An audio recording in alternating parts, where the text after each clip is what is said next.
केडिया साहब, बहुत बहुत स्वागत है आपका। सुप्रभात। बाजार बहुत ही बढ़िया मूड में। सबसे पहले तो आपको बधाई, आज फिर से नए लाइफ हाई बने हैं। निफ्टी में, सेंसेक्स में, मिड कैप शेयरों में अच्छी तेजी बनती हुई दिख रही है, रिकॉर्ड बन रहे हैं, उसकी बधाई आपको। बताएं सर, इलेक्शन अब पीछे, सरकार भी बन चुकी है, व्हाट नेक्स्ट? आगे बाजार के लिए क्या ट्रिगर्स और क्या डायरेक्शन और क्या लेवल्स हैं? तो देखिए, जो सबसे बड़ी घटना जिसने बाजारों को हिला के रख दिया था वो था चुनाव के परिणाम। और उस पर मेरी एक छोटी सी टिप्पणी ये है कि पहले 5 साल के कार्यकाल में हमने एक नए किस्म के नेता को देखा, एक यूनिक लीडरशिप मोदी जी ने एस्टैब्लिश की। अगले 5 साल के कार्यकाल में ही got established as an unprecedented statesman. भारत करीब करीब विश्व गुरु की एक पद संख्या पे आके बैठा है। दो शत्रु राष्ट्र भी भारत के मित्र हैं, भारत सबका मित्र है। और अब मुझे लगता है इस तीसरे फेज में जब थोप दी गई है ये परिस्थिति, तो एक यूनिक लीडर जिसने एक यूनिक स्टेट्समैनशिप एस्टैब्लिश की, अब आप मोदी जी का एक उत्तेजक पॉलिटिकल रूप देखेंगे। तो ये जो ट्रिनिटी है, leadership, statesmanship and an ace politician, अगले 5 साल आप एस पॉलिटिशियन का रूप देखेंगे। और जिसने विश्व गुरु की भी स्थापना भारत की कर दी, तो कोलिशन सरकार को चलाना इस तरह के व्यक्तित्व के लिए ज्यादा कठिन नहीं है। तो मैं उस तरफ से ज्यादा चिंतित नहीं हूँ। बीच बीच में थोड़ी बहुत वॉलेटिलिटी आ सकती है बाजार में। और आगे की बात अब जो है ज्यादा ग्लोबल मार्केट्स पे चलेगी। और ग्लोबल मार्केट्स में जो हमने एक सिग्निफिकेंट न्यू हाई की बेट ली थी, वो आज भी नैस्डैक, एस&पी, इंडियन इंडिसेस को थोड़ा लीड कर रहे हैं। मुझे लगता है 4-5 दिन की तेजी और है, और उसके बाद एक सब्सटैंशियल करेक्शन ग्लोबल मार्केट्स में सेट इन होना स्टार्ट हो सकता है।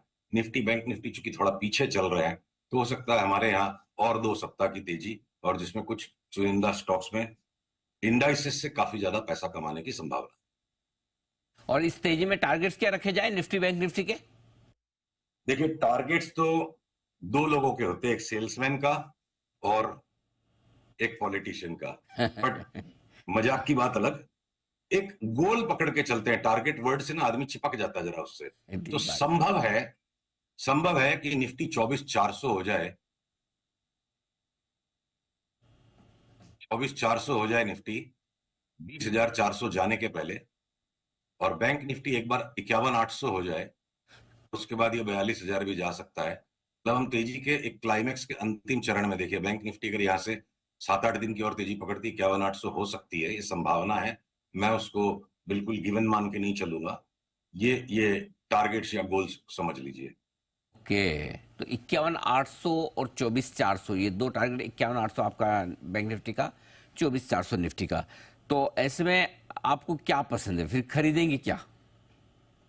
देखिए, इंडेक्स बेस्ड स्टॉक्स के गेम्स अलग हैं, सेक्टोरल मूव्स अलग है। आज मैं आपके लिए एक नई चीज लाया हूं, और इसकी हम शुरुआत करेंगे। कुछ मीठा हो जाए। पीसीआर कृपया मेरे स्क्रीन से इस चार्ट को जरूर दिखाएं। चार्ट आ रही है ये? जी सर। तो जी, आ गई। ये देखिए, ग्लोबल शुगर फ्यूचर्स की चार्ट है वीकली टाइम फ्रेम पे। तो ये जो एक्टिव पैटर्न बन रहा है, फ्लैगिंग, मुझे लगता है $17 की मंदी नहीं आवे शुगर नंबर 11 फ्यूचर्स में।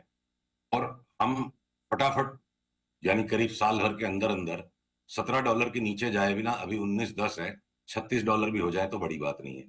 तो एक तरफा वर्ल्ड वाइड शुगर में खूंखार तेजी का सेटअप है, जो अभी तक ट्रिगर नहीं हुआ है। हो सकता है 15-20 दिन टाइम पास यहाँ करे, और उसके बाद एक तरफा शुगर में भयंकर तेजी वर्ल्ड वाइड हो जाए। और दूसरी तरफ जो 20% इथेनॉल ब्लेंडिंग का गवर्नमेंट का टारगेट है, वो अपने टाइम शेड्यूल से अहेड मूव कर रही है। तो आज सवेरे हमने सारे शुगर के स्टॉक्स को एनालाइज किया, और परेशानी ये हो गई कि कौन सा लें कौन सा नहीं लें। सारे के सारे डबल हो जाएंगे। तो जिसको जो सूट करे, कुछ छोटे वाले शेयर्स जिनकी ज्यादा ही धुलाई हो गई थी, वो हो सकता है 3 गुना 4 गुना भी हो जाए, पर वो बहुत ज्यादा छोटे स्टॉक्स में निवेश करने की मैं सलाह नहीं दूंगा। तो एक मीठी बात ऐसी है, इंडेक्स का चाहे जो भी हो, अगले 12 महीने में कुछ मीठा हो जाए, ये पूरे 12 महीने मुझे लगता है आगे थीम चलेगी। और बाकी के जो स्टॉक्स में ना, देखिए आज अगर हम इंडेक्स बेस्ड स्टॉक्स की बात करें या लार्ज कैप्स की, तो जो सेम स्टॉक्स में बिल्कुल वो मोमेंटम मेंटेन्ड है। लार्सन टूब्रो 4,000 की तरफ बढ़ता जा रहा है। एचपी बीपीसीएल में दोनों में अभी 20% की जगह और हमें दिखती है। एफएमसीजी का 100 शेयर बेचना नहीं है, वो सब 20% और बढ़ेंगे। भले इंडेक्स के अंदर 10% से भी कम की जगह बची है, बहुत कम 5% जगह बची है। तो सेक्टोरल बेट्स, स्टॉक बेट्स बिल्कुल सेट है। अच्छा, अब जैसे रियल एस्टेट के स्टॉक्स में जो उछाल बन रहा है, हमारी तरफ से बहुत सघन चेतावनी है कि सिर्फ एक डीएलएफ के अंदर हमने लॉन्ग मेंटेन करके रखना है, और बाकी के, ये देखिए डीएलएफ की चार्ट आ गई स्क्रीन पे, एक डीएलएफ के अंदर ब्रेकआउट बन रहा है जो लैगार्ड है। बाकी के जो शोभा डेवलपर्स, ये हमने 350-400 में लिया, आज 2100-2200 का भाव है, ये 50-50% नीचे घुस जाएंगे। कैसे कब क्या बात बनेगी पता नहीं। अब मान लीजिए इंडिगो के ऊपर में जिस तरह से भयंकर एक तेजी का फ्लेवर सबके माइंड में रहता है, क्यों, इकलौती एयरलाइन है, लो कॉस्ट एयरलाइन भी पैसा कमा रही, तो माइंड उन स्टोरीज को बुन लेता है जिससे माइंड को कंफर्ट मिले। अब नए एविएशन मिनिस्टर ने आते के साथ 24 घंटे के अंदर क्या ऐलान किया, एयरलाइन की टिकट प्राइसिंग को लेकर मैं चिंतित हूं, ये मोनोपोलिस्टिक स्ट्रक्चर पे भी लगाम लगेगी। और दूसरी चीज, आपको 6 महीने की, 12 महीने की और एक एक्स्ट्रा मोनोपोलिस्टिक सिचुएशन मिल रही है, बट इस तरह की जो इंसेस्टुअस बिहेवियर मैनेजमेंट्स करते हैं शेयर होल्डर के साथ, कि जहां मार्केट कैप में गेन आया तो 2% माल बेच देगा, शेयर होल्डर को कमाने ही नहीं मिलेगा, और मैनेजमेंट अगर इंसेस्टुअस है तो ये लॉन्ग टर्म इन्वेस्टमेंट थीसिस में बनती नहीं है। हम इंडिगो में फिलहाल शॉर्ट टर्म ट्रेडिंग के लिए एक बार 3800 का गोल लेके चल रहे हैं, और ये 3850 का आंकड़ा भी तोड़ दे, जय जय सियाराम, नीचे कहां तक हो जाएगा पता नहीं। सो अलग अलग स्टॉक्स में तेजी मंदी दोनों साइड की चाल चल रही है। इंडेक्स में 5% की जगह सुपरलेटिव परफॉर्मेंस एफएमसीजी, आईटी, 6 महीने के, 8 महीने के व्यू से हम केमिकल्स में भी बेफाम तेजी देख रहे हैं, तो साल भर के पर्सपेक्टिव पे शुगर। एक नई थीम जो आज आपको सुशील जी ने बताई है, यहाँ पर तेजी करें। अगर आप कमोडिटीज़ में ट्रेड करते हैं तो वहाँ शुगर खरीद सकते हैं। खाने पीने के लिए जितनी दीप आपको शुगर की ज़रूरत है, 6 महीने साल भर का कोटा जरूर रखें। हाँ, और साथ ही साथ बाकी स्टॉक्स तो यही है जहाँ पर आप खरीदारी करें। जी जी सुशील जी। शुगर खाना बंद कीजिए, और उससे जो पैसे बचते हैं उससे शुगर के स्टॉक्स खरीदिए। गांव को मीठा खिलाइए, खुद मीठा मत खाइए। कैसे खरीदेंगे नहीं शुगर, तो दाम कैसे बढ़ेंगे शुगर शेयरों के। इसलिए मैं तो दीप को, आप ही की थीम को आगे बढ़ा रहा हूँ, कह रहा हूँ दीप को कि ज्यादा खरीदो शुगर, ताकि शुगर शेयरों के दाम बढ़े।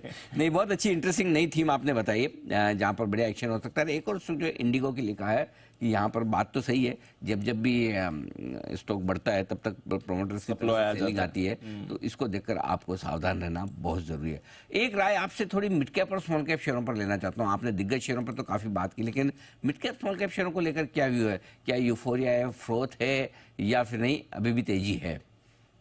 नहीं, देखिए, ये जैसे लार्ज कैप्स में अब बिल्कुल सिलेक्टिव मूव्स को कैच करना है, तो जैसे क्या होता है ना, आप एक बफेट डिनर जब खाते हो, शुरू में तो प्लेट में बहुत सारा भर लेते हो, फिर सेकंड राउंड में थोड़ी सी सिलेक्ट चीजें लेते हो, लास्ट राउंड में बिल्कुल चुन चुन के खाते हो, क्योंकि सिर्फ स्वाद के लिए खाना बचा है, पेट तो भर चुका है।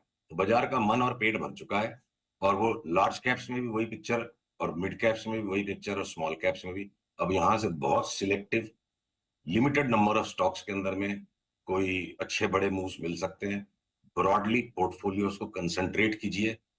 कोई बस 40 स्टॉक है, 60 स्टॉक है, 65 स्टॉक है, संकोच और संकुचित, ये दोनों व्यवहार 18-20 स्टॉक्स पे आ जाइए, क्योंकि जब निकलने का टाइम आएगा, निकलने का चांस ही नहीं मिलेगा। और आप 60-70 स्टॉक्स में बैठे रहोगे, तो फैले हुए पोर्टफोलियो को समेटें। यही सलाह हम अपने सारे क्लाइंट्स को दे रहे हैं, वही आपके साथ भी बात करेंगे। ये अक्रॉस द बोर्ड कोई यूफोरिया बनती चली जाएगी, वैसा माहौल न ग्लोबली दिख रहा है, न इंडिया के चार्ट्स पे दिख रहा है। बहुत बढ़िया। तो सावधान रहने की राय सुशील जी की तरफ से आती थी। सेलेक्टिवली कोई स्टॉक्स में आप बुलिश रहे, वो एक अलग बात है, बट ओवरऑल मार्केट में आपको, और सबसे बड़ी चीज़ है कि नंबर ऑफ स्टॉक्स आपको अपने पोर्टफोलियो में लिमिटेड करने ज़रूरी, नहीं तो फिर करेक्शन आएगा तो आपको समझ ही नहीं आएगा क्या बेचूं क्या ना बेचूं, और उसमें आप रह जाएंगे। बहुत बहुत धन्यवाद सुशील जी, आपने समय दिया और विस्तार से बाजार के डायरेक्शन पर और स्टॉक्स पर हमारे दर्शकों को अपनी राय दी।